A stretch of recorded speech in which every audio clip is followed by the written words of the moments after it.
a situation where you've been making melt and pour soap all day and you're left with a small amount of every little bit of colour and you think, what on earth am I going to do with this?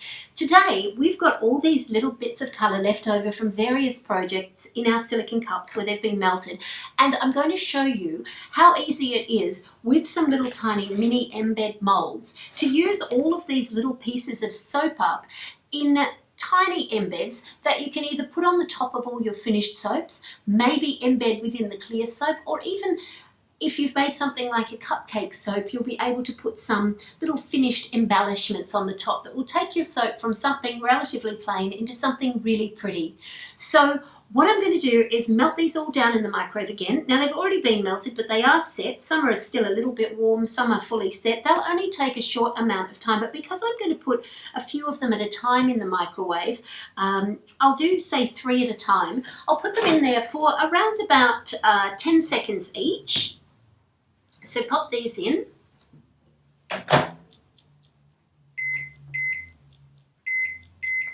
And then in order to get them into these tiny little details, I'm going to use some little pipettes to fill them up, and I'm also going to spray them with some isopropyl alcohol for the ones that have got really fine details, so that we get the soap going through the entire mould without any air bubbles or problems in getting into the fine details. Okay, so now that they're melted, we're just going to give each mould a spray with the isopropyl alcohol, and we're just going to begin filling them up using a pipette into each of the different cavities.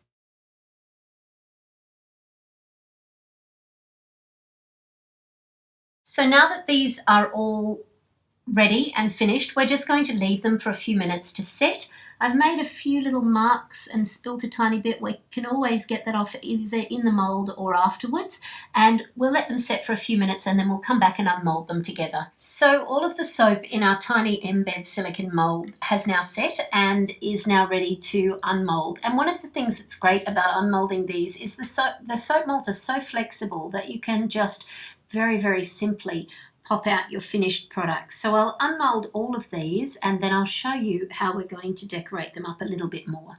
So now we have a lovely selection of our tiny little embed moulds that have popped out. Let's have a look at a couple of them. You can see on this tiny little butterfly, it's got a little lump of soap on the back of it. Whoops.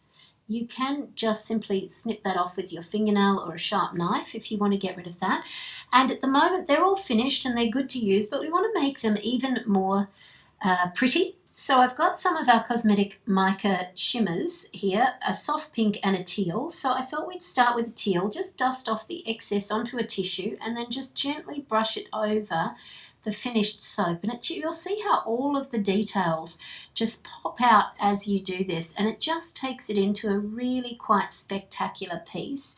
Dust off a little bit on the tissue and then just keep going on the other side with the micas until you have finished covering your soap all over, and they're just so pretty. I'm going to leave the center of that butterfly plain because I think it looks really lovely like that.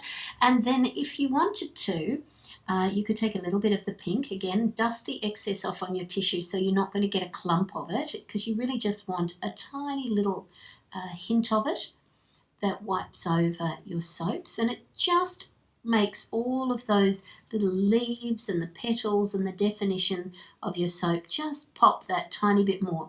So it is a tiny bit more work to do this, but I think it's worth it. I think they look really, really pretty in finishing them off like this. And you can get some interesting colours by using colours that you wouldn't usually blend together. For example, the teal on the yellow, it will create a nice sort of greenish colour there again. So the base colour of the soap begins to shine through, but of course you're still getting your colours of the micas. With your jelly beans, I don't usually add anything to them. I quite like them the way they are, although if you really wanted to, I guess you could add a little bit of the golden pearl mica to those ones. You probably don't want to add too much colour to them, but just something to give a tiny hint of a highlight might be nice on our jelly beans. So just a little tiny bit of the golden pearl really makes them look like they're quite luscious and a little bit juicy. So good, you might need a do not eat sign on our jelly beans and the gummy bears. But if you're making a little cupcake soap, these are going to be really beautiful, perfect little embellishments to go on the top of your cupcake soap. So the molds that we've used for these ones, you've got the mini butterfly mold, you've got the jelly bean mold, the mini gummy bears, autumn leaves, and bows. And I think they look really pretty and quite spectacular to finish off your handmade soaps.